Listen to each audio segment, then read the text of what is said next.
always don't be too afraid to ask for accommodations because most schools will give you accommodations. Like, I'm trying to think what accommodations I have for my kids. I think I don't have that many accommodations because my daughter's in middle school now. They're trying to get a feel for her and get used to her. And what else? And my son, I don't want to say this is an accommodation, but they got used to him enough to know that he will elope.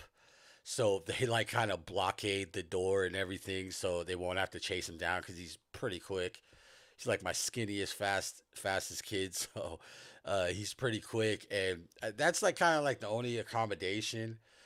I mean, other accommodations I think are just like the occupational therapy and the speech therapist. So don't be afraid to ask for those things. If you find out that they're actually qualified for that, I would definitely just make sure you include that in the IEPs and make sure they are getting those accommodations.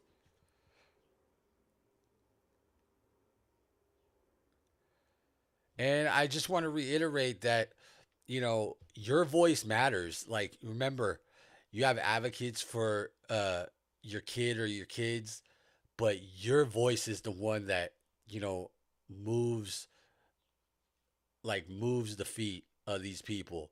So because if you're annoying them with your voice, they're gonna do it, quicker, or they're gonna do it just to get you out of there, like, check you off the list and everything. So make sure you always voice your opinion.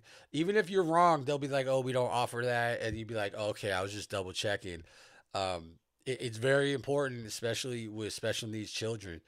Um, and always kind of voice what's working at home because they could be struggling at school, and these teachers are sometimes oblivious.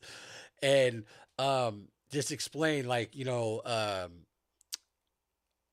my kids have been like really on the iPad lately, and that kind of, making them do stuff in class and then going, okay, you get 10 minutes with the iPad is something that really helps my kids like get the day moved along.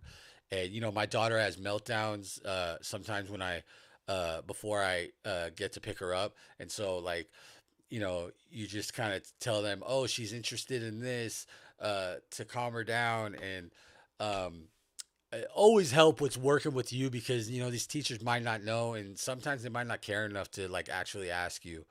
So, and like I said, like, explain triggers, like if something is triggering your kid at home, um like I explained to the teachers, once you take that iPad away, like you might have a meltdown, so just kind of try to do it as least as possible, but I understand you have to do it. So explain triggers and stuff that might have your child like kind of break down or shut down or have like a sensory overload, because you could always, help the school with that and get the day going along easy. Um, and don't allow yourself to just think that you're just a parent, because I honestly, I've never thought that. I mean, I've had that in my mind, but I'm like, excuse me, I have to be my child's advocate because these people don't love my child the way I love her and him. So, um, I'm gonna I'm gonna be annoying. Um,